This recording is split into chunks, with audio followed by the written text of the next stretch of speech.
Right, this is a quick repair video for an Onkyo TX-SR804, picked up for $20 off Gumtree. Had no audio going out to the speakers, and a lot of the older models of the Onkyos, they say it's the DSP chip. It seems to be really common. This one's even older, before that DSP chip was even involved, so there's just nothing like that in the circuit here.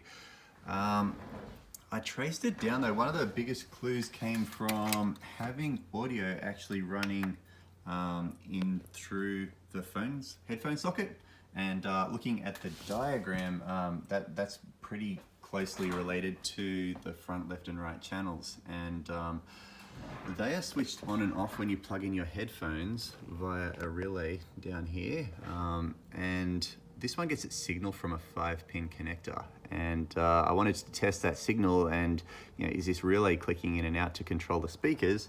I noticed there's no actual 5-pin connectors around here at all, and when I got through to the other side, I noticed down here, if I zoom in a bit, this is the 5-pin connector in here, and if you can see that, it's being yanked out. Those are the little bare wire ends there. So I don't know if this is going to be a common problem for this receiver, but hopefully it helps someone. If you happen to have a TX-SR804 and the speakers aren't working, maybe this will be a good fix for your model. Give it a shot.